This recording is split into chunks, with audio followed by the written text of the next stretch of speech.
for 8 to 15-year-olds. Oh, okay. Well, let's call the meeting to order at 4:34. This is the regular meeting session of the Selectmen for February 19th. Thank you all for coming. We're glad you're here. And our first order of business is to amend and approve the minutes. We'll start with the February 5th Selectmen's meeting.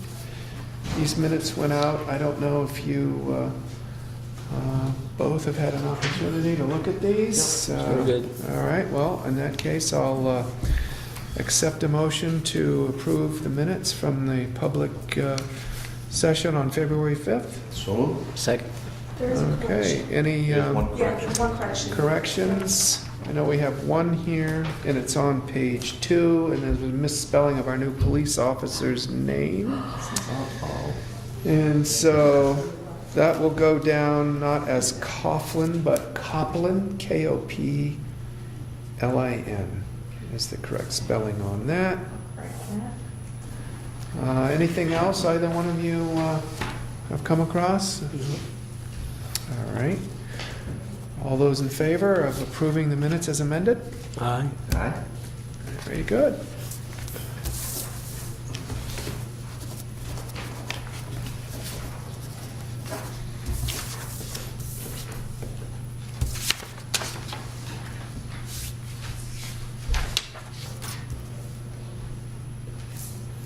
Thank you. And then next up would be to amend and approve the minutes from our budget hearing on the same night, started at 6 or 6:30, February 5th, which was our second budget hearing. Entertain a motion to approve the minutes. So moved. I'll second. Okay, either one of you notice anything that needs to be amended? Nope. Any edits? No? Okay. All those in favor of approving the minutes from our second budget hearing on February 5th as written? Aye. All right. Very good.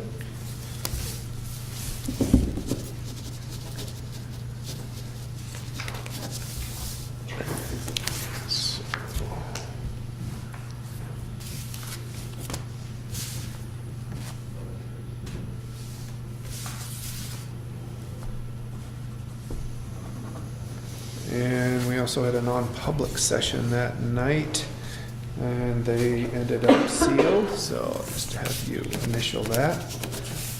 Thank you. Thank you. Excellent. Next order of business. Update on the action items. Bill, your action item was to take place in the spring, so that should be, Yeah, we've got to be able to see it. It's on the Right. calendar, so I'll get it done. okay.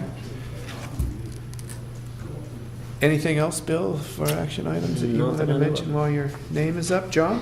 I got a hold of Dr. Joe Gill, and we talked a little bit about the doublehead parking, and he had actually done an informal look at the area and thought maybe it might be feasible, but we have to run it by or through Brian Johnstone, I believe his name is, from Saco Valley Ranger District. And we're kind of planning a May 5th meeting, tentatively. I guess it's more of an FYI. It's not a whole heck of a lot we can do, but I think the ball is in their court, and they, see the need for some kind of solution over there. And I would like to maybe meet on that day. We're trying to set that up. Did you hear anything? March 5th, yes. It is gonna be March Yeah, he is 5th? going to be here. Brian will come to the meeting, yeah. Super. March 5th. March Yep. 5th. Did I say May? Yeah, that's all right. March 5th. And we talked about inviting some abutters. I know we talked about inviting Stephen Weeder. And wasn't there somebody else that we? Bill Woodison.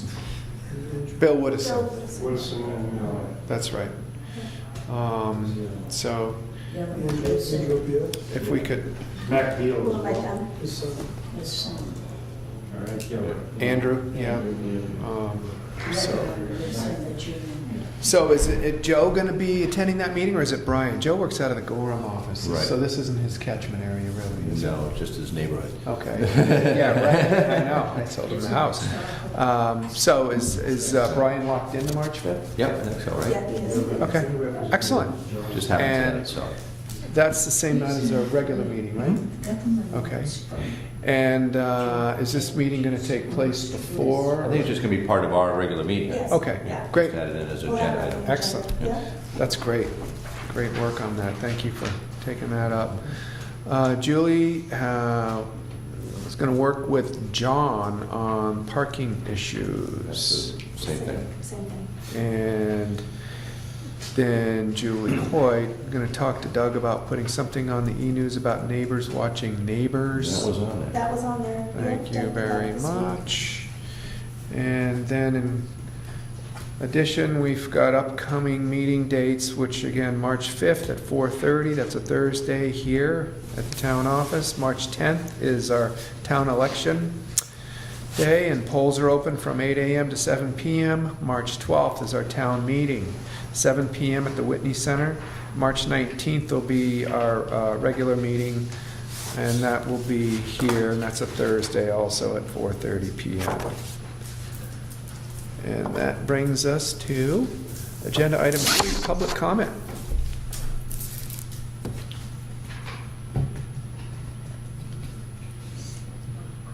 Like Hank is ready to roll and nobody wants to say anything. Okay. We'll go to agenda item 4, police report. Chief Jetty is here to give his report in person. Afternoon, everybody. Hi. A few items on our arena this week. Obviously, we've been through a couple of snowstorms and have had to undertake, we started a re-education process with the parking, both on 16A and on Doublehead. We were pretty aggressive with it this week, and quite frankly, by the response, I think we're getting the response that we want. We wrote over 20 parking tickets, and excuse me, we towed 3 vehicles from Main Street. But I think it's worth mentioning the process by which that happens is once we're notified of a vehicle, or if we see a vehicle that's parked in a no parking zone or inhibiting traffic, we issue the parking ticket, but we also photograph where that vehicle was and the license plate of the vehicle in its environment. So while we wrote over 20 parking tickets, I received thus far 16 phone calls about them. So once I explained you're in a no parking zone, and obviously there was an argument that ensued, I asked, my normal response became, do you have a smartphone? Yes, I do. Okay, give me your number. And I would text them. I actually texted them the photograph that we took. And in most of those cases, their vehicle was parked within 4 to 5 feet of a no parking sign. So they were able to look at their car, see the sign, and see why. And I never received any calls back after that, so I can only assume that they were humbled in the response that I gave. But I also spoke with some vendors in town 2 days ago who initially came to me with some concerns about ticketing the people. And I explained the winter parking ban, and I explained the presence of the no parking signs have a meaning, and if they're not enforced, then the town has wasted money. So just getting out in the community on the part of the police department and talking with people and issuing tickets and being respectful in their responses, we're getting, no, they're not happy, but at least it's a re-education process that they're accepting, they're paying their fines, and they'll come back because they know now what they can and can't do. So we're headed in that direction, at least in town. A little bit different story up on Doublehead in that parking area, because you don't have the availability, just isn't there. The parking lot's full. What do you want me to do?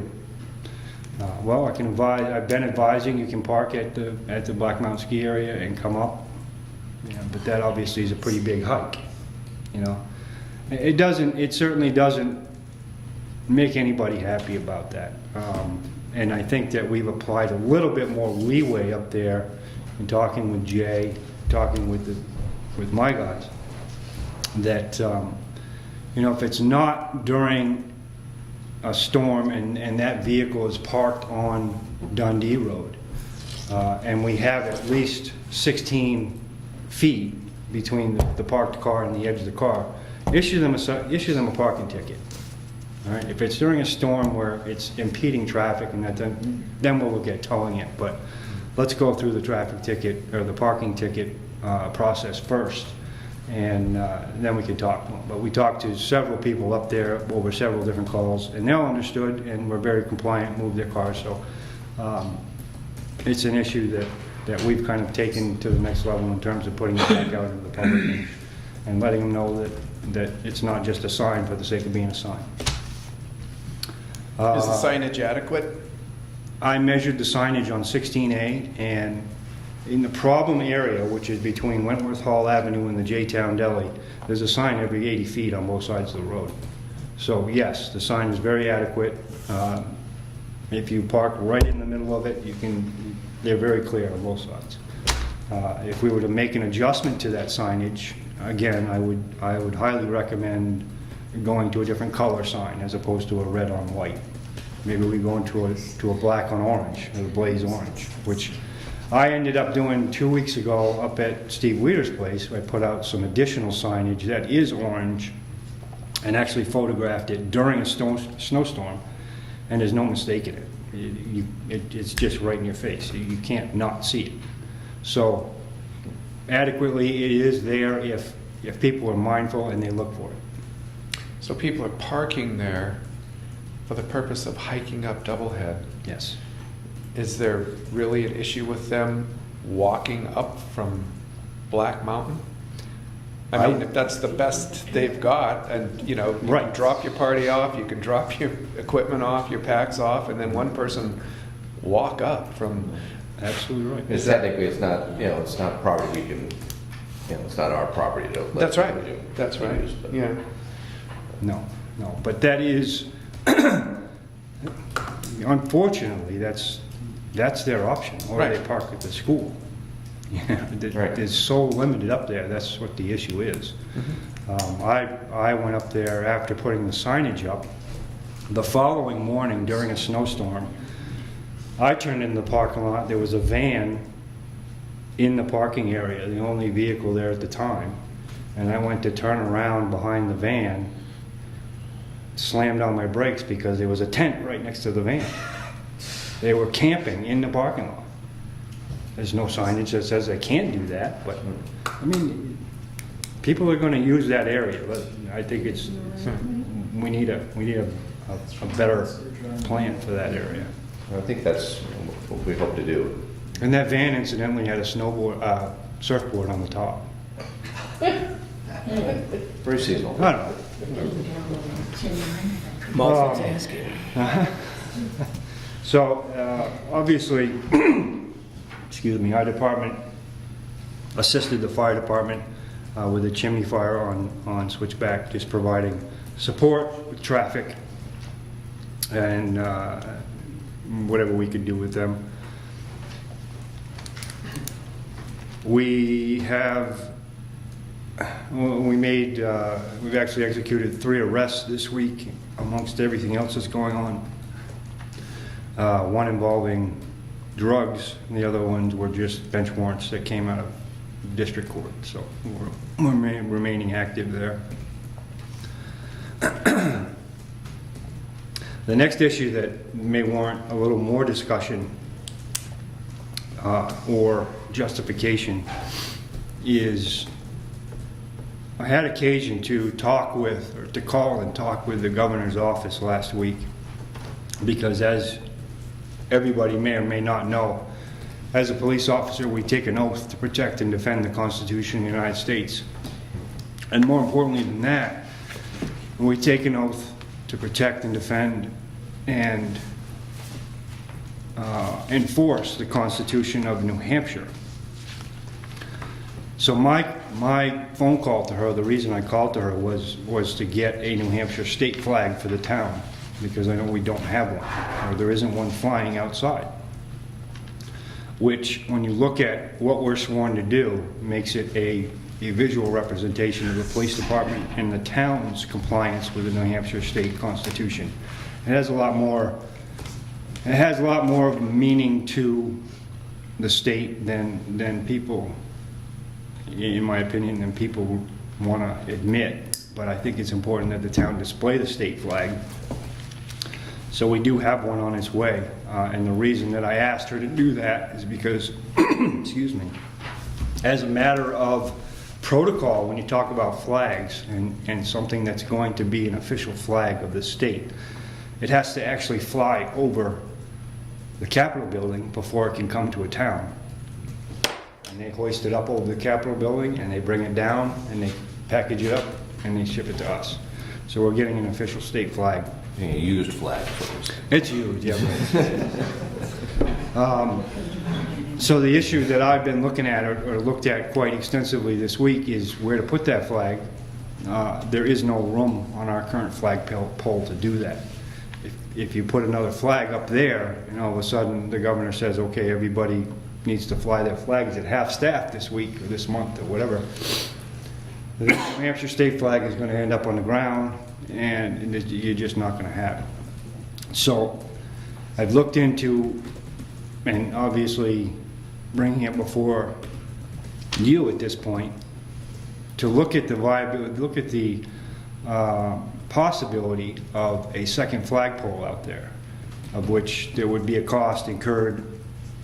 And one of the ways that I would introduce is, could this town be open to accepting a donation of a flagpole?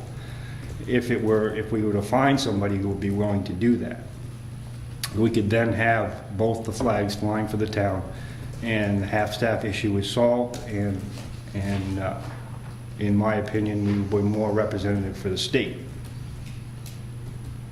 Or is that something that we want to table and think about? Or, I mean, at this point, I have all the ducks in a row, with the exception of the flagpole situation, so the flagpole issue.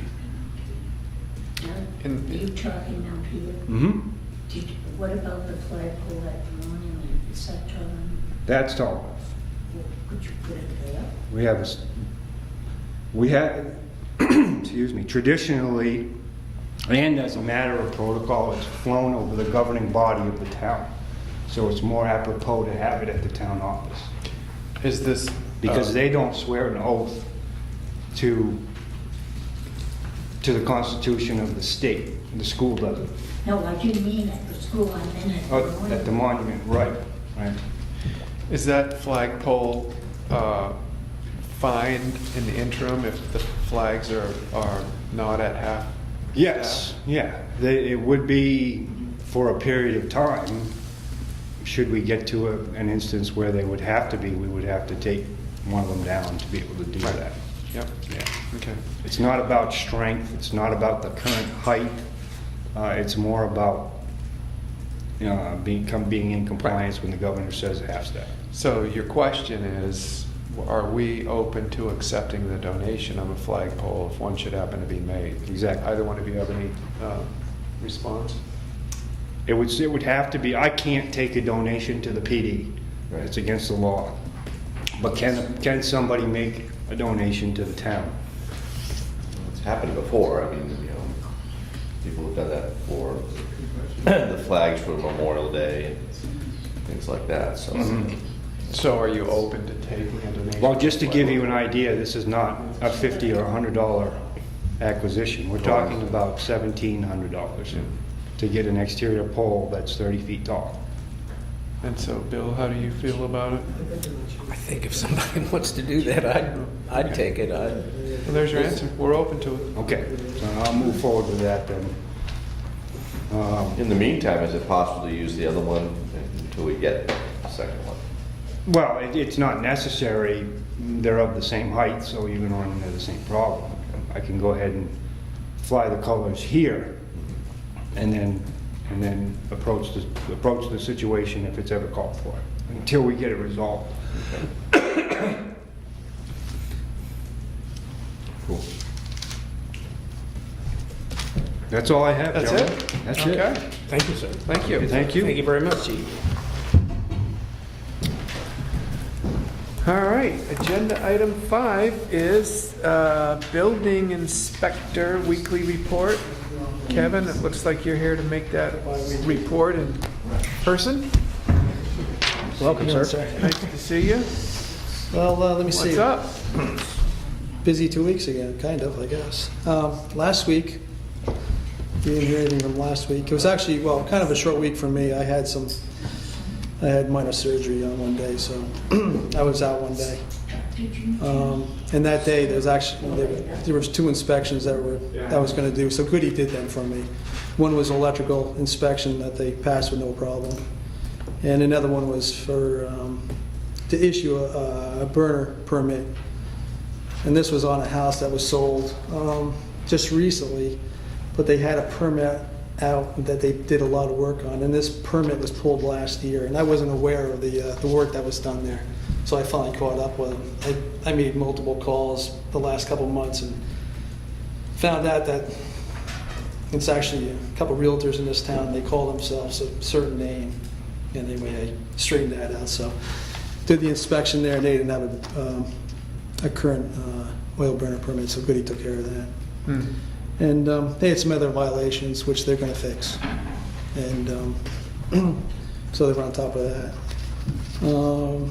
I actually met with a contractor last week who submitted a building permit, and I started looking at it, and actually the septic system was only approved for 2 bedrooms, and he wanted a 3-bedroom house. So I had to point that out, and sure enough, the state only issued him a 2-bedroom. So then looking at the permit too, half the house was in the setback too, which they weren't aware of. So I had to tell him that. So anyway, he's going back to the drawing board. He's going to come in with a new permit, which he didn't seem to have a problem with. They can add an addition out the side. This week I had to go out and do two more building permits that were out, just do a site evaluation. One was for electrical inspection, and they passed that. The other one was for a new house up on Juniper Way. Had a couple minor violations. They needed an opening to the attic. They had a point load with a structural ridge. They didn't have a post carrying all the load all the way down to the basement, so he has to add a bunch of studs. They had a wood burning insert in the house, and actually took Goody up there to look at it, because we just had a fire up here on the switchback, which was caused by that, and I just wanted another set of eyes. And I already noticed there was a violation there too. They had a header across the top of the unit that was too close to the unit. They needed 2-inch airspace, so they already fixed that. They took a Sawzall to it, and it's all done. And also behind the unit too, I asked them about insulating it, and they were just going to put insulation, and that needs to be covered with sheetrock, so he knows that now too. So he's going to fix all those violations. Talked to, I think it's going to be the buyer now, that house on Route 16. They're buying both places, the house and the little shed or whatever you want to call it, the little building behind the place. He's buying the whole place now, so I guess he's going to renovate that or tear it down and build something new. So I went over that stuff with him, what he could do. Same thing on Green Hill Road. There was a house that was torn down about 2 years ago. There's a woman who wants to build there. She's been back and forth. Met with her just a little while ago. Went over some stuff. So she's gonna pull a building permit on that. Right down there at the bottom. Yeah, right. Yeah. So it was a non-conforming house. So it's gonna be smaller, same roof line, everything else. So, I had a call about handicap parking over at Ski Touring, that there was no sign there. I went over there, talked to the director, just told her that, that they needed a sign showing that they have handicap parking, so she was going to fix that. I guess during the summertime, it's painted on the Wow. blacktop or whatever, but now all snow, you can't see it. There's a association called the Dana Place Association. It's made up of, I think, 33 homeowners up by Dana Place. They got a new president, I guess, and he just wrote me an email, just was wondering what was going on at Dana Place. So I gave him the heads up on, Rich thinking about burning the place down or tearing it down and putting in more units, but none of that has happened yet. So we haven't heard from him, and we might not hear from him, so. A couple weeks ago, I had a call about putting a yurt on a lot here in town. And so I looked at all the specs. This would be like a wood yurt. It's almost like when you buy a kit for like a log cabin, it's the same thing. Structural wood walls, structural wood roof. It just looks like a yurt. It meets all the building codes. So I gave her a telephone call, said she could do that. So we'll see what happens. And What about another yurt? I mean, the traditional canvas type. I mean, what would- well, that would not meet some of the codes because of roof, snow loads on the roof and stuff like that, unless you get the snow off it all the time. And they have big bear problems with those. The minute you live in one and you have food inside, the minute you're away for like 24 hours, the bear gets away for that. He comes right through it's vinyl. They just rip that right open and go right in. And actually there's a website on the internet that you can go to when you put something yurt and bears. And it's a whole dedicated website about it. What if somebody wanted to tent on somebody's property for an extended period of time? Would there be any A limitations? on that? tent? I'd have to go look at the zoning ordinance, because I know there's something about trailers in there about that. I know you can't have a trailer park, but I think you can have a trailer. Summer tenting, But that's Frank, I see Like a back there. travel trailer? But I'd really have to look into that. I wouldn't want to say yes or no. I haven't been asked that yet, so. Any other questions for Kevin? Thank you. All right, thanks. Thank you, sir.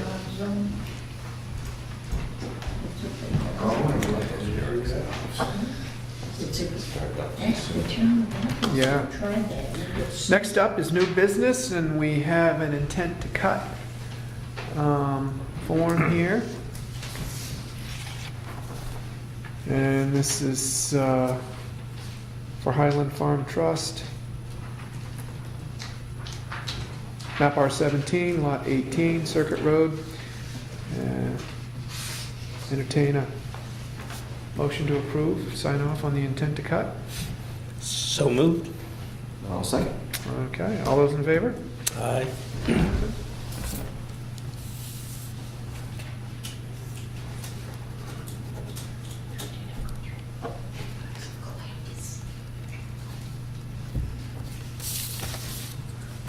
Thank you.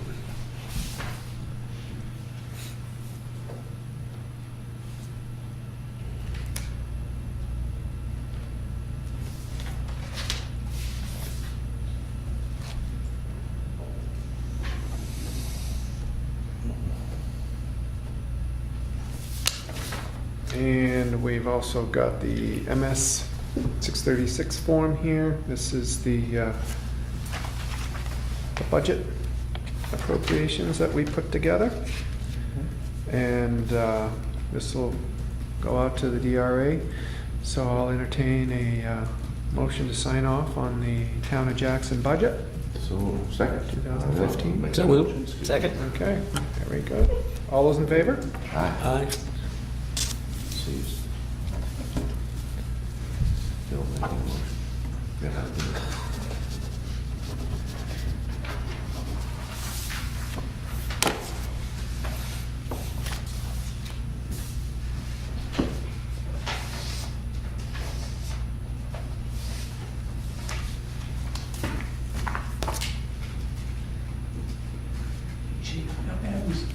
Okay.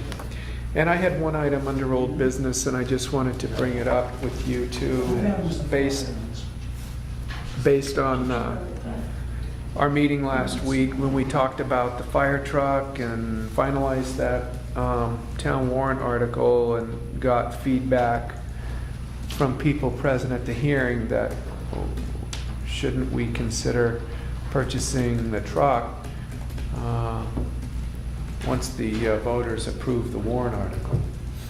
And I just wanted to circle back with you both now that we're back in public session and get a sense on how you felt about that. This was the capital improvement list that. Yeah, I think the purpose put was together. to try to not incur the inflation cost, I think, the following year, right? Right.